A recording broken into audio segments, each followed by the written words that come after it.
भीष्म पितामह को इच्छा मृत्यु का वरदान है। इच्छा मृत्यु का वरदान। इच्छा मृत्यु का वरदान मतलब जब तक वो ना चाहें, चाहे शरीर बीच से अलग कर दिया जाए, मरेंगे नहीं। छन्नी तो बना ही दिया, रोम रोम में बाण लगा है भीष्म पितामह के, बाणों के सैया पर लेटे हैं।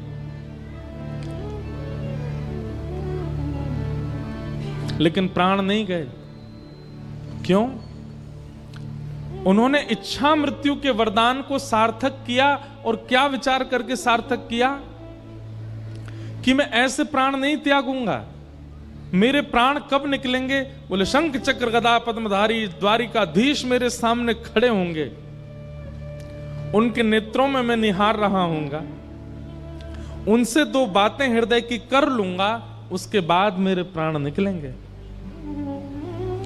अब उससे पहले चाहे मेरे शरीर को कोई बीच से काट दे, मेरे प्राण नहीं निकलेंगे। मृत्यु देवी सामने खड़ी है हाथ जोड़ करके, महाराज आपके रोम रोम में बाण लगा है, रक्त की एक बूंद नहीं बची है अंदर। अब तो मुझे आज्ञा दीजिए कि मैं आपको ले चलूं। भीष्म पितामह बोले खड़ी रहे, जब तक श्याम सुंदर नहीं आएंगे उनका दर्शन नहीं कर लूंगा, प्राण नहीं त्यागूंगा मैं एक बात कहता हूं बंधुओं कि इच्छा मृत्यु का वरदान प्रत्येक मानव को मिला हुआ है। ध्यान से सुनिएगा, इच्छा मृत्यु का वरदान प्रत्येक मानव को मिला है। लेकिन बात यहां अटक जाती है कि मानव ने कभी मृत्यु की इच्छा ही प्रकट नहीं की। कोई भी व्यक्ति मृत्यु की इच्छा प्रकट करता ही नहीं, उसको जीवन की ही इच्छा है, जीवित रहने की ही इच्छा है।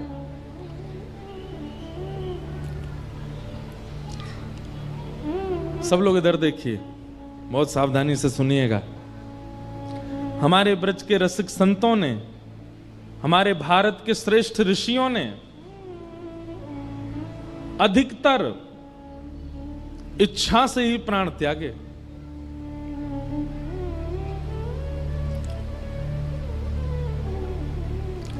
मृत्यु की इच्छा बलवान नहीं है उनके आगे, हमारे आगे है। पर हमारे ब्रज के और भारत के कई ऋषियों ने अपनी इच्छा से प्राण त्यागे।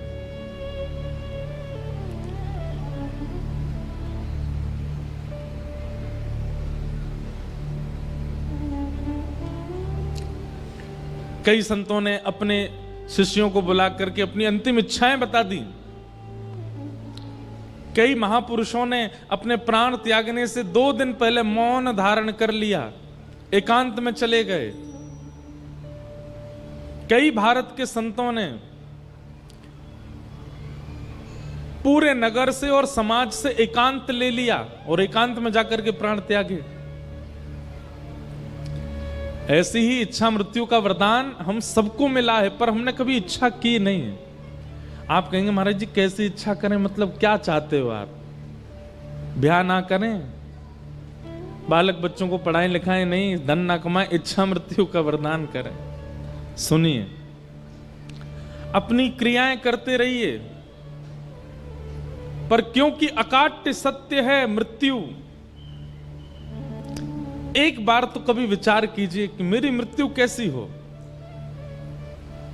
जब मेरे प्राण जाएं उस समय स्थिति कैसी हो। पीतांबरी कसी हो, मुखड़े पे एक हंसी हो, छवि मन में ये बसी हो, जब प्राण तन से निकले। इतना तो कहना स्वामी, जब प्राण तन से निकले।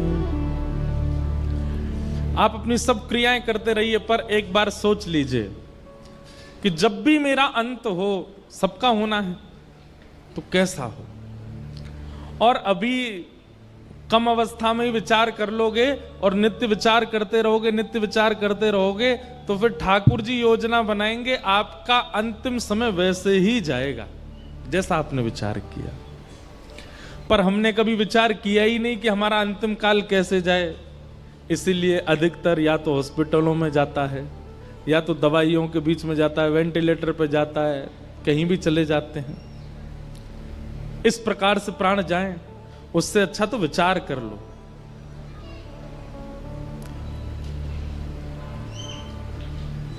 इच्छा मृत्यु। हम सुनाम से वृंदावन जाएं, राधा रमन, राधा वल्लभ बिहारी जी सब जगह दर्शन करें, और सब जगह दर्शन करने के बाद में और फिर श्री राधा वल्लभ लाल जी की प्रसादी पावें। वहीं पर एक रसिक महापुरुष की कथा चल रही हो, उनकी कथा श्रवण कर लें, वृंदावन की परिक्रमा करें, ब्रजरज माथे से लगावें, खूब हरिनाम संकीर्तन करते हुए नृत्य करें। सायंकाल का समय हो जाए, सूर्यास्त हो रहा हो, लोग दीपदान कर रहे हैं यमुना जी में, और हम श्री यमुना जी के तट पर बैठे हैं, रज में सुख आसन में बैठे हैं, नेत्र बंद हो जाएं, और तभी श्री प्रियालाल जी के सुंदर अंग की सुगंध नाक में आने लगे। नेत्र खोल करके देखें तो सामने श्याम वर्ण की श्री यमुना जी में से दिव्य ठाकुर जी का स्वरूप प्रकट हो जाए। श्री प्रिया प्रियतम युगल सरकार का नित्य दर्शन एक क्षण के लिए, एक झलक बस हमको दिखे, और उसी समय श्री धाम में ही हमारे प्राण चले जाए, ऐसा विचार कर लिया। हम कथा सुन रहे हो, आदि आदि जैसा आपको प्रिय लगे। लोग इतने ज्यादा खतरनाक हैं संसार के। एक बार मैं ये बात बोल रहा था कथा में, तो एक बालक आया अगले दिन मेरे पास। बालक नहीं था 25-26 साल का। मैंने क्या बात है भाई, सब लोग अपने अपने भाव बताते हैं। बोले महाराज जी कल आप कह रहे थे इच्छा मृत्यु का वरदान। मैंने हाँ। बोले मैंने भी सोचा, कल रात भर सोचा मेरी इच्छा मृत्यु कैसी हो। मैंने कैसी हो भाई? बोले महाराज जी दुबई में मेरा बहुत बड़ा बंगला बन जाए, करोड़ों की मुझ पर 5-6 गाड़ियां हों, और भगवत कृपा से मेरे 2-3 ब्याह हो जाए। मैंने कहा वाह भाई। मैंने कहा और? बोले मेरी मनचाही वस्तु जो मैं पाना चाहता हूं उसको मैं खा लूं, खा करके मेरा पेट भरा हो, गाड़ियों की इच्छा, घर की इच्छा, धन की इच्छा, पत्नी की इच्छा, बच्चों की इच्छा सब पूरी करके खूब प्रसाद पा करके यहां तक अपना पेट भरूं, और महाराज सभी मेरे प्राण निकल जाएं। मैंने कि भाग जा, दिखना नहीं मुझको। लोग इतने खतरनाक हैं कि वो संसार के विषयों को सोच के भी प्राण त्यागने में राजी हैं।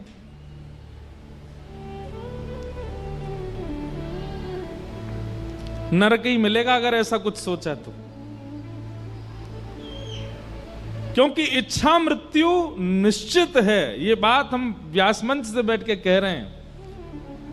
अगर विचार कर लिया और नित्य अपने भजन से पहले नित्य चिंतन किया जाए मेरे अंतिम काल ऐसा हो, और फिर उसके बाद अपना साधन करें, अपना भजन करें, अपना गुरु मंत्र करे, अपना नाम जप करे, नित्य इसी प्रकार की क्रिया करता रहे, उसका अंत फिर वैसा ही होगा जैसा उसने सोचा है। इसलिए आप सब कथा में बैठे हो, कथा श्रवण कर रहे हो, एक सुंदर इच्छा मृत्यु का विचार कीजिए कैसी हो। यहां से बाहर मृत्यु की चर्चा करना अपशगुन है। पंडाल से बाहर मृत्यु की बात करो तो लोग बात कहते हैं भाई ऐसी गलत बात नहीं करते, पर यहां मृत्यु की बात करना ही सगुन है। श्रीमद् भागवत तो मरना ही सिखाती है कि मृत्यु कैसी हो। हम तो भीष्म पितामह को अपना आइडल मानते हैं। कितनी भी पीड़ा आई हो, कितने भी संकट आए हो, लेकिन उन्होंने अपनी इच्छा मृत्यु को बरकरार रखा। भले ही कौरवों के संग में रहे, भले ही खूब सुनना पड़ा ठाकुर जी से, लेकिन फिर भी इच्छा मृत्यु, मृत्यु हो तो भीष्म पितामह जैसी, अंत भला तो सब भला। जीवन में आपने क्या किया संसार के लोग सब भूल जाएंगे, पर अंत आपका कैसा था सब याद रखेंगे। भीष्म पितामह का अंत श्रेष्ठ था। बाणों की सैया पर लेटे हैं और तभी द्वारिकाधीश पांडवों के साथ चलते हुए आ रहे हैं। भीष्म पितामह प्रसन्न हो गए, बस मैं अब अपने इच्छा पूरी करूंगा। ठाकुर जी सामने आकर के खड़े हुए। भीष्म पितामह बोले, बस सदैव देवो भगवान प्रतीक्षता। बहुत ध्यान से सुनिए, इतना प्यारा श्लोक है ये। सदैव देवो भगवान प्रतीक्षता कलेवरं यावदिदं हनोम्य प्रसन्नः सारुणलोचलोलस मुखाम्भुजो ध्यानपतश्चतुर्भुज। कभी कभी मन करता हम कैसे बोलेंगे ऐसे ठाकुर जी से, क्या कह रहे हैं भीष्म पितामह। जैसे ही ठाकुर जी सामने आके खड़े हुए तो ठाकुर जी का स्वभाव है, टिकते तो है नहीं, न क्यों हिल रहे हैं, ऐसे हिल रहे हैं, कभी आंख झपक रहे हैं, कभी ए अर्जुन इधर आ, कभी युधिष्ठिर को बुला रहे हैं, कभी नकुल सहदेव को खींच रहे हैं, द्रौपदी से कह रहे हैं तू भी इधर आ। भीष्म पितामह बोले, बहुत देर हो गई नाटक करते करते, सीधे खड़े रहो मेरे सामने, ये हिलो डोलो नहीं ज्यादा, मेरे पास समय बहुत कम है। भगवान स्थिर हो गए।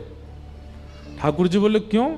बोले, आपको देखते देखते मैं अपने प्राण त्यागने वाला हूं, और जब तक मेरे प्राण नहीं निकले आंख की पलक भी नहीं गिरनी चाहिए आपकी।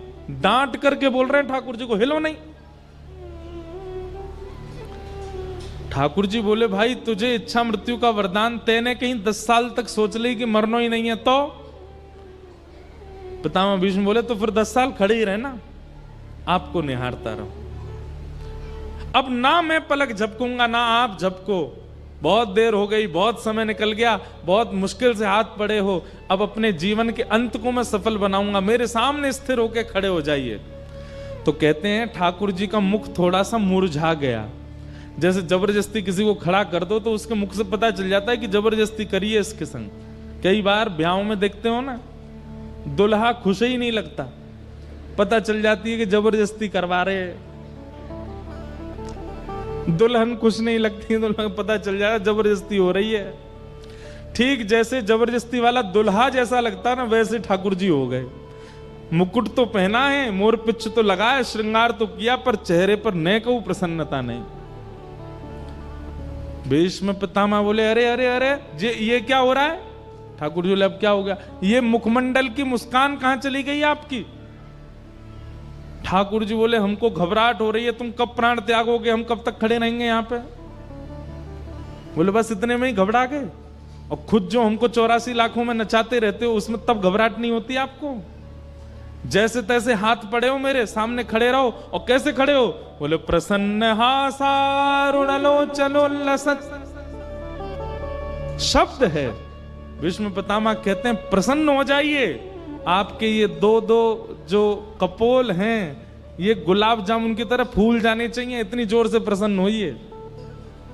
और ऐसी स्थिति में आपको देखते हुए मैं अपने प्राण त्यागूंगा। भगवान जबरदस्ती मुस्कुरा रहे हैं, ले भैया देख ले।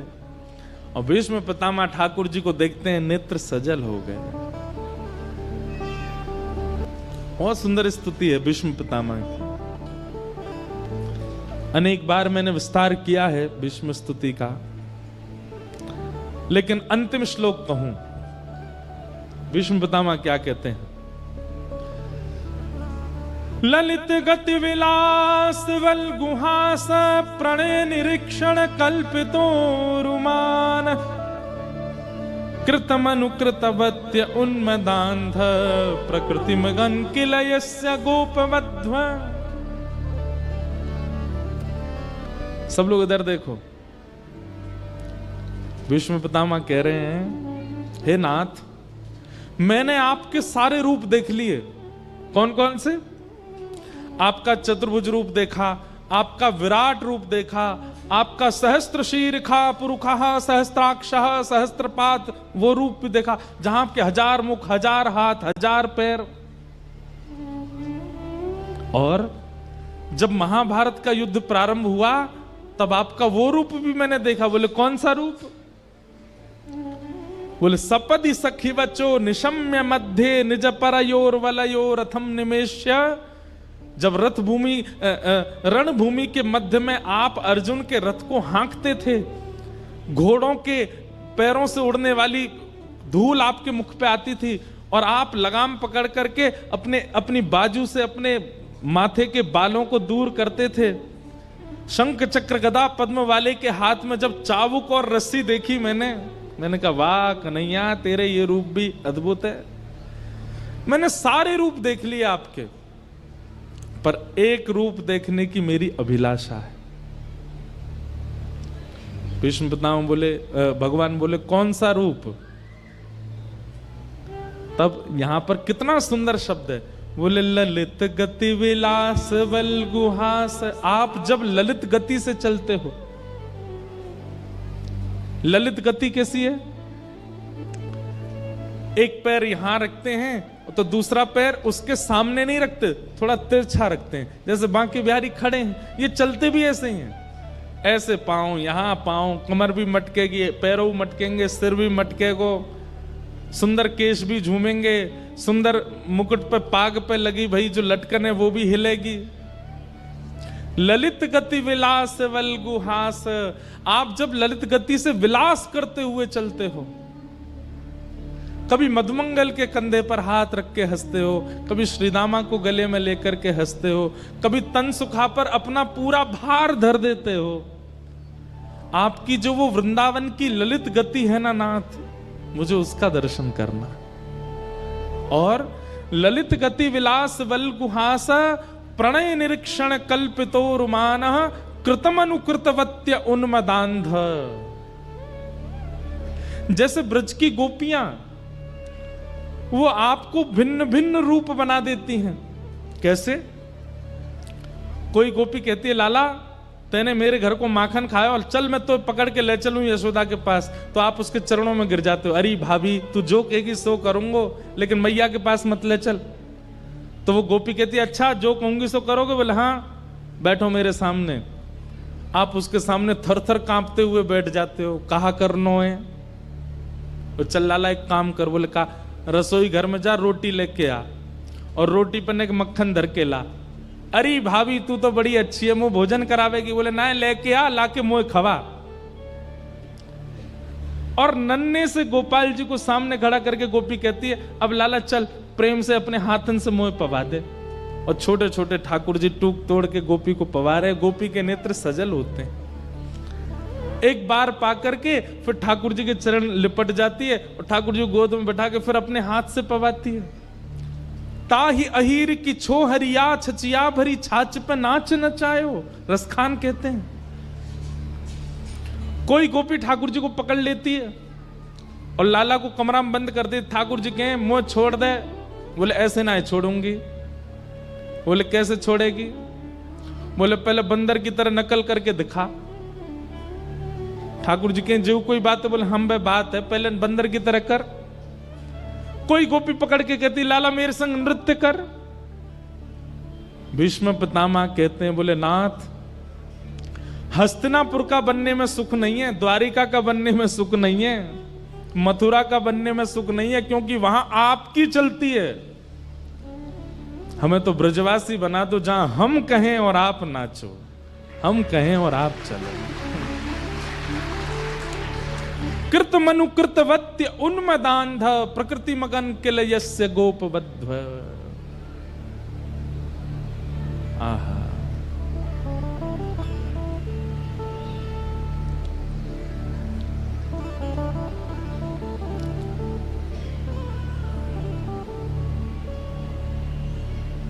वो ललित गति का मुझे दर्शन करना है। हमारे अष्ट साहब के सखा गाते हैं सब ही अंग को बाको गिरधर सब ही अंग को बाको।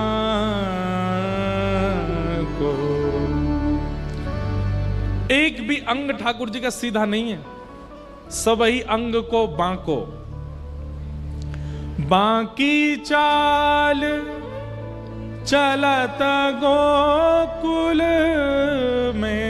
बाकी चाल, चलत गोकुल में छैल छबीलौता को गिरधर सब ही अंग को बांग को। हे नाथ, मुझ पर कृपा कर दीजिए।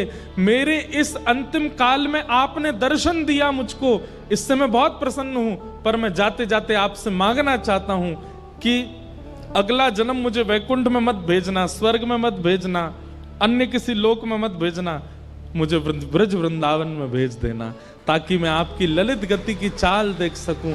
एक गोपी बनकर के मैं भी मक्खन जमाऊं, मैं भी दही बिलो करके मक्खन निकारूं।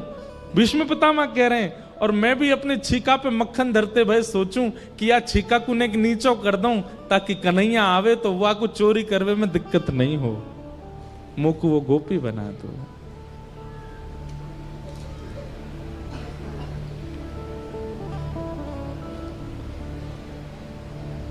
ठाकुर जी भीष्म पितामह से बहुत प्रसन्न हो गए। भीष्म पितामह ने अपनी स्तुति के अंत में ब्रज को याद किया और पितामह भीष्म ने अपने प्राण त्याग दिए, भगवान द्वारिका को चले गए। यहां पर परीक्षित का जन्म हुआ, धीरे धीरे परीक्षित बड़े हुए। अर्जुन ने एक बार आकर के संदेश सुनाया कि द्वारिकाधीश लीला पूरी करके चले गए। परीक्षित को राज्य गद्दी पर बिठा करके पांचों पांडव स्वर्गारोहण को चले गए। परीक्षित की आयु ज्यादा बड़ी नहीं, छोटे से थे। ब्राह्मणों के नेतृत्व में बहुत कम अवस्था में, 6-7 वर्ष की अवस्था में परीक्षित राजा बन गए। बताओ, एक छत्र सम्राट बन गए। लेकिन ब्राह्मणों के निर्देश में राजपाट संभालने लगे, धीरे धीरे बड़े हुए, उनका विवाह हुआ, जन्मेजय आदि पुत्र हुए। एक दिन परीक्षित को कलयुग मिला। बैल के पैर काट रहा था काला काला व्यक्ति। परीक्षित ने उसको मारने का प्रयास किया तो चरणों में गिर गया और कहा, महाराज मुझे मत मारिए, मैं ब्रह्मा के द्वारा बनाया गया हूं। परीक्षित बोले, कौन हो तुम? बोले, सतयुग के बाद त्रेता आता है, त्रेता के बाद द्वापर, और द्वापर के बाद मेरी आगमन होता है कलयुग। मैं कलयुग हूं। कलयुग नाम सुनते ही परीक्षित घबरा गए। बोले, तुम कैसे आए? बोले, जैसे ही भगवान धराधाम छोड़ करके गए, मेरा आगमन हो गया। परीक्षित ने कहा कि मेरा राज्य छोड़ के जाना पड़ेगा। कलयुग ने कहा, मैं नहीं जा सकता, ये युग व्यतिक्रम है, आप कृपा करके मुझे कुछ स्थान दे दीजिए, मैं वहीं रहूंगा। तो द्यूतम पानम स्त्रियः सूना यत्रा धर्मश्चतुर्विधः पुनश्च याचमानाय जात रूप मदात प्रभो। ये 2 श्लोकों में 5 स्थान हैं कलयुग के। जुआ, मदिरापान, परस्त्री गमन, हिंसा और अनीति से कमाया गया धन। इन 5 स्थानों पर कलयुग निवास करता है। अब इनका विस्तार अगर मैं करूं तो इन 5 का विस्तार बहुत बृहद हो जाएगा। जुआ, जुआ का मतलब खेल में खेलने वाला जुआ ही नहीं होता। जुआ का मतलब धन का असद प्रयोग कहीं भी आप करते हो, वो सब जुआ है। पानम, अपनी जिह्वा पर किसी भी ऐसे पदार्थ को आप धारण करते हो जिससे आपका दिमाग अनकॉन्शियस हो जाता है, नशा होने लगता है, वो सब पानम की दृष्टि में आता है। तीसरा है परिस्त्री गमन, एक पत्नी व्रत धारण करके रहना है। पत्नी होने के पश्चात किसी के प्रति कुदृष्टि होना ये पाप है। पति होने के पश्चात किसी अन्य पुरुष के प्रति भाव होना ये पाप है। द्यूतम पानम स्त्रियः, और चौथा स्थान बताया सूना, यानी कि हिंसा, जबरदस्ती। कोई बात इतनी बड़ी नहीं है फिर भी लड़ाई करनी है। उसने मुझसे ऐसा बोला क्यों, उसने ऐसा किया क्यों, इसका मुंह फोड़ूंगा मैं। ये जबरदस्ती के कलेश करने की जिनकी बहुत मनस्थिति होती है, उनको वो भी कलयुगी हैं। जैसे पता चल जाए, ए सुन, पता है कल तेरे बारे में ऐसे ऐसे कह रहे थे, क्या कह रहे थे? बोले वो नहीं याद मुझे क्या कह रहे थे, बस कह रहे थे, बस पूरी रात सोया नहीं, दिन भर सोया नहीं, उन लोगों के बीच में पहुंच गया, लड़ने लगा, उनको ब्लॉक मार दिया सब जगह से, ले बेटा। इस प्रकार की मनस्थिति वाले लोग ये कलयुगी हैं। हिंसा में उनकी बड़ी रुचि होती है, लड़ने झगड़ने में बिल्कुल पीछे नहीं रहते। और अंतिम कलयुगी लोगों का लक्षण क्या है? बिना मेहनत के धन कैसे मिल जाए, इसकी विचारधारा में जो लगे रहते हैं। अनीति से कमाया गया धन, ये 5 स्थान कलयुग को प्रदान किए। राजा परीक्षित ने एक संत का अपमान कर दिया, जिसके कारण उनके मस्तिष्क में कलयुग प्रविष्ट हो गया। और संत के पुत्र शमिक ने 7 दिन में मरने का श्राप दिया। मैं सूक्ष्म में कह रहा हूं क्योंकि प्रसंग अभी बहुत हैं, सबको प्रणाम करना है। आप सब लोग तैयार होके बैठे हैं, पीले पीले बने आए हो, ठाकुर जी को नंदोत्सव होना है, इसलिए बस क्रम पूरा कर रहे हैं। परीक्षित जी महाराज को 7 दिन में मरने का श्राप लगा, पर वो विचलित नहीं हुए। जैसे ही उन्हें पता चला कि मुझे 7 दिन में मरने का श्राप लगा है, तुरंत अपना मुकुट उतार दिया, अपने पुत्र को बुला करके उसको पहना दिया और कहा, बेटा अब तुम राज शासन संभालो। पत्नी को बुला के कहा, बिल्कुल विचलित मत होना, मैं सौभाग्यशाली हूं, संसार का कोई व्यक्ति जानता ही नहीं है कि उसकी मृत्यु कब होगी, अगले क्षण भी हो सकती है, पर मैं ये जानता हूं कि 7 दिन से पहले मेरी मृत्यु नहीं होगी, 7वें दिन ही होगी, इसलिए मैं अपना कल्याण कर सकता हूं। मतलब जीवन में होने वाली स्थिति को नकारात्मक वे में ना सोच करके उसमें कोई सकारात्मक बुद्धि रखता है, ये एक वैष्णव का लक्षण है। कोई काम जिसके लिए आप वर्षों से लगे थे, अंत में आकर के वो नहीं बना, संसारी व्यक्ति तो टूट जाएगा, लेकिन वैष्णव वो टूटेगा नहीं, वो उसके प्रति भी कोई सकारात्मक भाव रखेगा। शायद ये काम बन जाता, बनने के बाद में कुछ बहुत बड़ी घटना हो जाती, इसलिए ठाकुर जी ने बनने ही नहीं दिया, ऐसी विचारधारा। परीक्षित की सोच कितनी अच्छी है। परीक्षित कहते हैं कि संसार का कोई भी व्यक्ति नहीं जानता कि उसकी मृत्यु कब होगी, पर मैं जानता हूं कि मैं 7 दिन से पहले तो नहीं मरूंगा, इसलिए देवी इन 7 दिनों को मैं भगवत अर्पित करना चाहता हूं, मुझे आज्ञा दो। पत्नी की आज्ञा लेकर के परीक्षित वन में चले गए और वन में उन्हें श्री अनेक संत मिले, तभी वहां श्री सुखदेव जी का आगमन हुआ। बोलो सुखदेव जी महाराज की। सुखदेव जी महाराज जैसे आकर के मंच पर विराजमान हुए, परीक्षित ने चरणों में प्रार्थना करते हुए कहा, महाराज जल्दी मरने वाले की मुक्ति का उपाय बताओ, जिसके जीवन के केवल 7 दिन बचे हैं, उसको मुक्ति प्राप्त करने के लिए क्या करना चाहिए, कृपा कर आप मुझे आज्ञा दें। और यहां से श्री सुखदेव जी बोलना प्रारंभ करते हैं। अब देखो एक बात सुनिएगा, सब लोग इधर देखो, सावधानी से सुनो। सुखदेव जी का प्रसंग प्रारंभ हो रहा है। कोई भी साधु, कोई भी संत, कोई भी वक्ता, कोई भी वैष्णव यदि कभी कुछ कहने जाता है ना, उसका स्वभाव है वो पहले अपने इष्ट को वंदन करेगा, उसके बाद ही कुछ बोलेगा।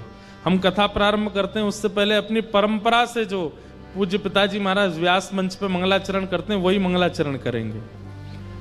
आप सब लोग प्रणाम करके चले जाते, उसके बाद हम 5-6 श्लोक बोलते हैं, उसके बाद कीर्तन कराते हैं, फिर कथा प्रारंभ करते हैं, सीधे कहना नहीं शुरू कर देते। लेकिन यहां पर एक आश्चर्य हुआ कि सुखदेव जी महाराज मंच पर बैठे और परीक्षित ने जिज्ञासा की, जल्दी मरने वाले की मुक्ति का उपाय बताओ। इन्होंने ना तो इष्ट को प्रणाम किया, ना अपने गुरु को प्रणाम किया, ना किसी परंपरा के श्लोकों का स्तवन किया, सीधे उसको उत्तर देना प्रारंभ कर दिया कि वरीयाने शते प्रश्न क्रतो लोक हितम नृप आत्मवित् सम्मत पुंसाम। वरीयानेशते प्रश्न कर्तो लोक हितम नृप आत्मवित् सम्मतः पुंसाम श्रोतव्यादिषु यः परः। इसका मतलब क्या है? अगर वैष्णव बिना इष्ट को प्रणाम करने बोलने लग जाए तो हो सकता है कहीं ना कहीं वो हमारे किसी भाव से अप्रसन्न है। या फिर हमने जो जिज्ञासा की है वो जिज्ञासा उचित नहीं है, इसीलिए। और वही बात हुई। सुखदेव जी महाराज कहते हैं, बोले राजन, तुमने जो ये प्रश्न किया है ना, जल्दी मरने वाले की मुक्ति का उपाय क्या है, अगर तुमने लोक हित के लिए ये प्रश्न किया है, संसार के लिए ये प्रश्न किया है कि संसार के जो लोग जल्दी मरने वाले हैं वो अपनी मुक्ति कैसे प्राप्त करें, तो तुम्हारा प्रश्न अच्छा है। लेकिन अगर ये प्रश्न कहीं तुमने अपने लिए किया है तो ये उचित नहीं है। परीक्षित बोले, मतलब 7 दिन में मेरी मृत्यु होनी, मैं अपने लिए ही तो पूछूंगा। मैंने संसार के लिए पूछा हो तो ये प्रश्न अच्छा है, अपने लिए अगर पूछ रहा हूं तो गलत है। इस बात का क्या मतलब हुआ?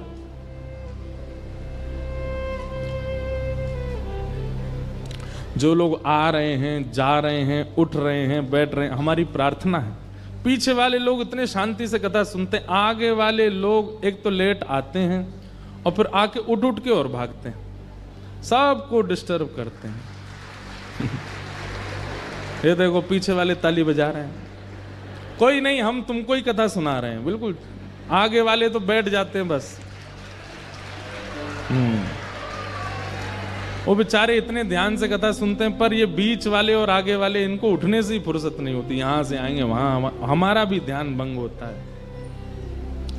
इतना अद्भुत प्रसंग चल रहा है। अगर ये आपके जीवन के कई प्रश्नों के उत्तर हैं और फिर बाद में आप यही प्रश्न हमसे एकांत में करोगे, जब मिलने आते हो, महाराज जी इसका उत्तर बता दो, कथा क्यों नहीं सुनी थी? पता है आपको, ये वैसी बात हो जाती है कि टीचर ने क्लास में पढ़ाया, तब तो सुने नहीं, जब प्रश्न पेपर आ गया, सर आपने ये तो पढ़ाया ही नहीं था। टीचर उस समय कहता हूँ, एक मुक्का मारूं तुझे, पूरी क्लास पढ़ रही थी, कहां था तू? ये आगे वाले बीच वाले वही बालक हैं। जब जीवन में संकट आएगा ना तो फिर जीव निकारे डोलेंगे, हमने क्यों नहीं सुना था, इसका प्रश्न तो महाराज जी उत्तर देके ही नहीं गए कथा में, सब बता रहे हैं हम, सुनो तो सही। अब इतनी अच्छी बात है, यहां पर परीक्षित कह रहा है कि जल्दी मरने वाले की मुक्ति का उपाय क्या है, और सुखदेव जी कह रहे हैं अगर ये प्रश्न तुमने सबके लिए किया है तो ये प्रश्न अच्छा है, पर निज अपने लिए पूछ रहे हो तो गलत है। परीक्षित बोला, श्राप मुझको लगा है 7 दिन में मरने का, तो मैं अपने लिए ही तो पूछूंगा, और आप कह रहे हैं कि सबके लिए अच्छा, तुम्हारे लिए अच्छा नहीं। कितनी सुंदर बात। सुखदेव जी कहते हैं, परीक्षित ये प्रश्न तुम्हारे लिए उचित इसलिए नहीं है क्योंकि तुम कौन हो, ये बड़ी बात है। संसार के लोग सामान्य हैं, पर तुम कौन हो? मैं पांडवों का वंशधर, बोले नहीं, गलत उत्तर दिया तुमने। मैं पृथ्वी का एक छत्र सम्राट परीक्षित, बोले यह भी गलत उत्तर है। तो फिर मुझे क्या उत्तर देना चाहिए? तब श्री सुखदेव जी महाराज कहते हैं, तुम वो बालक हो जिसकी मृत्यु को भगवान ने टाला था।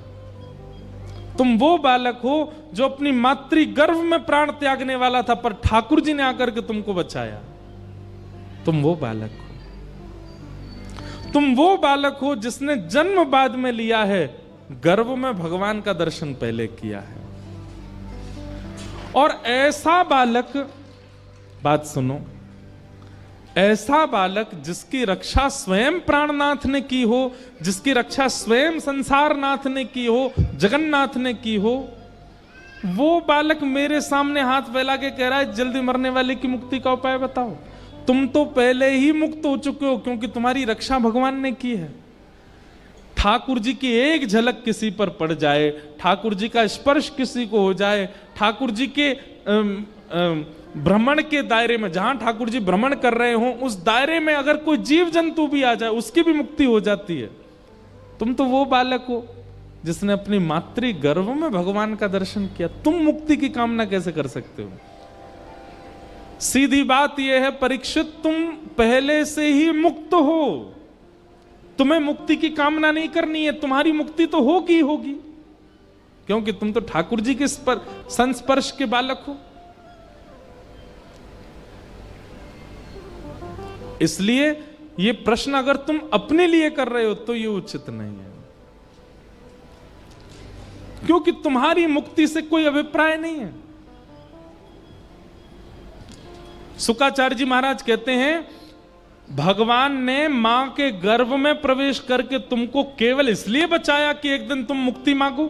वही मुक्ति जो पूतना को भी मिली है, वही मुक्ति जो शूर्पणखा को भी मिली है, वही मुक्ति जो कुंभकर्ण को भी मिली है, वही मुक्ति जो रावण को भी मिली है, वही मुक्ति जो कंस को भी मिली है, वही मुक्ति जो अघासुर, बकासुर, धेनुकासुर, सारे असुरों को यह मुक्ति मिल चुकी है, वही मुक्ति परीक्षित भी मांग रहा है। तो फिर भगवान ने तुम्हारी मां के गर्भ में तुमको बचाया क्यों? ठाकुर जी को कोई उम्मीद है तुमसे, इसलिए। एक बात बताएं बंधुओं, लगभग संसार का हर व्यक्ति अपने जीवन में एक बार तो ऐसी स्थिति से निकल के आता है जहां वो मृत्यु के बिल्कुल किनारे पे खड़ा था और वो बच जाता है। बस कैसे कृपा हो जाती है, क्या होता है, इसका मतलब क्या है? ठाकुर जी एक मौका, अवसर तो सबको देते हैं। हम सब परीक्षित हैं, हम सबको ठाकुर जी कभी ना कभी जरूर बचाते हैं,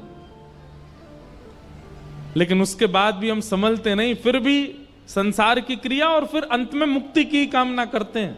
हम सबको श्री सुखदेव जी महाराज कह रहे हैं तुम्हारी रक्षा भगवान ने क्यों की थी उस दिन? इसीलिए कि तुम एक दिन मुक्ति मांगो। मान लीजिए आप नाम जापक हो, मैं कथाकार हूं, हम दोनों को ही मुक्ति मिल जाए और हम दोनों हाथ पकड़ करके गए वैकुंठ, और हम बड़े प्रसन्न, भाई सुनाम से अकेले तुम और मैं दोनों जा रहे हैं वैकुंठ। वैकुंठ में जैसे हम पहुंचे बोले हमको तो मुक्ति मिली, हमको तो मुक्ति मिली। वैकुंठ के द्वार खुले, भीतर प्रवेश किए, बहुत ऐसा लग रहा था हम कितने इंपॉर्टेंट हैं। और जैसे ही भीतर गए तो हमको कहां बैठा दिया गया, लीजिए आप यहां बैठ जाओ। हम जाके बैठ गए, हमने देखी हाँ भाई लंबी लाइन है यहां पे, देखें तुझे और किस किस को मुक्ति मिली है। अरे ये तो अमृतसर वाले भाई साहब हैं, इनको भी मुक्ति मिली है। अरे ये तो हिसार वाले भैया, इनको भी मिल गई है। तभी क्या देखा थोड़ी दूर पे, ये 10 मुंह वाला कौन बैठा, बोले ये रावण है, इसको भी मिली है। हमने इतना नाम जप किया, हमने इतनी कथाएं सुनी, इतनी परिक्रमा करी, परिक्रमा कर करके गिरिराज जी की छोटे है गए हम, तब जाकर के हमको मुक्ति मिली। और ये राक्षस अपने 10 मुंह से गाली देता था, इसको भी मुक्ति दे दी ठाकुर जी ने। तब फिर आपको लगेगा हम में इसमें अंतर क्या है? फिर जो भजन करके हमको मिला वो द्वेष करके इसको भी तो मिला है। क्योंकि गोस्वामी जी कहते हैं भाव कुभाव अनख आलसहु, नाम जपत मंगल दिश दशहु। भाव से कुभाव से कैसे भी ठाकुर जी को स्मरण करते हो, मंगल तुम्हारा होगा। मुक्ति की कामना नहीं। परीक्षित, मुक्ति तो तुमको मिली हुई है। परीक्षित ने हाथ जोड़ के कहा तो फिर इन 7 दिनों का मैं क्या करूं? ये जो 7 दिन मुझे मिले इसका मैं क्या करूं? बोले यह भी प्रश्न है कि उस ब्राह्मण बालक ने तुमको 7 दिन में मरने का ही क्यों कहा? ऐसा क्यों नहीं कहा कि अभी इसी वक्त तक्षक सर्प डस दे और राजा परीक्षित की मृत्यु हो जाए? उसने ऐसा क्यों कहा कि अगले 7 दिन में मृत्यु हो? यह भी तुम्हारे ऊपर कृपा है। मुक्ति के लिए 7 दिन की आवश्यकता नहीं। हमारे शास्त्र कहते हैं जिस व्यक्ति ने जीवन भर पाप किया हो, सारे गलत काम किए जीवन में, कोई काम नहीं छोड़ा, और वो अपने अंतिम स्थिति में अंतिम श्वास ले रहा हो और उसी समय कोई रसिक आकर के कान में एक बार बोल दे श्री राधा, श्री कृष्ण, श्री वृंदावन, श्री गिरिराज, श्री गोवर्धन, एक नाम भी कोई बोल दे और उसके प्राण निकल रहे हों, भले ही उसने जीवन में कितने भी पाप किए हों, अंतिम काल में यदि कान में कोई भगवान नाम आ गया और उसके प्राण निकल गए, तो यहां स्पष्ट लिखा है योगिनाम नृप निर्णीतम हरेर नामानुकीर्तनम। हरि का नाम यदि अंतिम काल में कान में पड़ गया तो मुक्ति निश्चित है। फिर जीवन के सारे आपके चैप्टर क्लोज कर दिए जाएंगे। इसने गलत खाया, गलत पिया, गलत व्यवहार किया, सब खत्म। अंत में भगवान नाम सुन लिया, वैकुंठ। परीक्षित, मुक्ति के लिए 7 दिन जरूरी नहीं होते, एक क्षण बहुत है। तुमको 7 दिन मिले हैं। परीक्षित बोले भगवान अब मैं क्या करूं, मुझे बताओ। बोले तुम मुक्ति मत मांगो तो क्या मांगू? बोले भक्ति मांगू। बोले इन दोनों में अंतर क्या है? इतना सुंदर अंतर बताते हैं। मुक्ति का मतलब मृत्यु के बाद भगवान का दर्शन, और भक्ति का मतलब जीते जी भगवान का दर्शन। अब तुम्हारा उद्देश्य ये नहीं होना चाहिए कि 7 दिन बाद तक्षक सर्प डसे और विमान आए और तुमको वैकुंठ ले जाए। तुम्हारा उद्देश्य अब ये होना चाहिए 7 दिन बाद तक्षक सर्प आए, उससे पहले शंख चक्र गदा पद्मधारी श्रीमन नारायण आ जाएं और जीवित अवस्था में तुमको दर्शन दे दें, उसके बाद तुम्हारी मृत्यु हो। तुम्हारा उद्देश्य ये होना चाहिए। अपनी जीवित अवस्था में प्राण वायु भीतर है, नेत्र खुले हों, कान खुले हों और उस क्षण ठाकुर जी दिखें, फिर प्राण त्यागें। हमारी स्थिति क्या? प्राण त्यागने के बाद भगवान से मिलना है? नहीं, जीवित अवस्था में मिलना है। और प्राण त्यागने के बाद भगवत दर्शन को मुक्ति, जीवित अवस्था में भगवत दर्शन को भक्ति। भक्ति मांगो।